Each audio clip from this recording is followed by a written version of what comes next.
Hi everyone, welcome back to the mini vlog. ಬೆಳಗ್ಗೆ 6 ಗಂಟೆಯಿಂದ ವ್ಲಾಗ್ನ ಸ್ಟಾರ್ಟ್ ಮಾಡ್ತಿದ್ದೀನಿ. ಫಾರ್ ದ ಫಸ್ಟ್ ಟೈಮ್ 6 o'clockಗೆ ಮನೆ ಮುಂದೆಲ್ಲ ಕಸ ಗುಡಿಸಿ ನೀರು ಹಾಕಿ ರಂಗೋಲೆ ಹಾಕೋಣ ಅಂತ ಆಚೆ ನೋಡ್ತೀನಿ. ರೋಡ್ ಸಹ ಕಾಣಿಸ್ತಿಲ್ಲ, ಅಷ್ಟು ಮಂಚು ಬೀಳ್ತಿದೆ. ನಾನು ತಣ್ಣೀರಲ್ಲಿ ಕೈ ಇಟ್ಟರೆ ಲಿಟ್ರಲಿ ಕೈಯೆಲ್ಲ ಫ್ರೀಸ್ ಆಗಿ ಹೋಗ್ತಿದೆ, ಅಷ್ಟು ಥಂಡಿ ಇತ್ತು ಹೊರಗಡೆ. ಸೊ ನಾವೆಲ್ಲೂ ಟ್ರಾವೆಲ್ ಮಾಡ್ತಿದ್ವಿ, ಎಲ್ಲಿ ಟ್ರಾವೆಲ್ ಮಾಡ್ತಿದ್ದೀವಿ, ಎಲ್ಲಿಗೆಲ್ಲ ಹೋದ್ವಿ ಅನ್ನೋದನ್ನ ನಾನು ನಿಮಗೆ ಸಂಜೆ ವ್ಲಾಗಲ್ಲೇ ತಿಳಿಸ್ಕೊಡ್ತೀನಿ. ಸೊ ಮಿಸ್ ಮಾಡಬೇಡಿ. ಆ್ಯಂಡ್ ನೀವು ಯಾರಾದರೂ ಸಬ್ಸ್ಕ್ರೈಬ್ ಮಾಡ್ಕೊಂಡೆ ಚಾನಲ್ ನೋಡ್ತಿದ್ದೆ, ಪ್ಲೀಸ್ ಸಬ್ಸ್ಕ್ರೈಬ್ ಮಾಡ್ಕೊಂಡು ಚಾನಲ್ನ ನೋಡಿ. ಮನೆಯೆಲ್ಲ ಕ್ಲೀನ್ ಮಾಡಿಬಿಟ್ಟಿದ್ದೆ. ಕ್ಲೀನ್ ಮಾಡಿದ್ಮೇಲೆ ದೇವ್ರ ಪೂಜೆ ಎಲ್ಲ ಮಾಡಿ ಶುಭಗೆ ಬಾಕ್ಸ್ ಎಲ್ಲ ಪ್ಯಾಕ್ ಮಾಡ್ಕೊತಿದ್ದೀನಿ. ನನ್ನ ವಸ್ತುಗಳೇನಾದರೂ ಮರ್ತೋದ್ರೂ ನನಗೆ ಯೋಚನೆ ಇಲ್ಲ. ನಾನು ಶುಭ ಡೈಪರ್ ಬ್ಯಾಗ್ ಮಾತ್ರ ಮರೆಯೋದಿಲ್ಲ.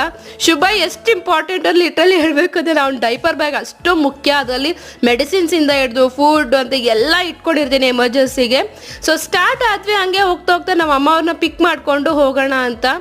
ನಿಮಗೆ ನಾನು ಮಾಡ್ತಾ ಇರೋ ವೀಡಿಯೋಸ್ ಇಷ್ಟ ಆಗ್ತಿದೆಯಾ ಅನ್ನೋದನ್ನ ಕಮೆಂಟ್ ಬಾಕ್ಸಲ್ಲಿ ತಿಳಿಸ್ಕೊಡಿ. ನಾನು ನಿಮ್ಗೆ ನೆಕ್ಸ್ಟ್ ವೀಡಿಯೋ ಸಿಗ್ತೀನಿ.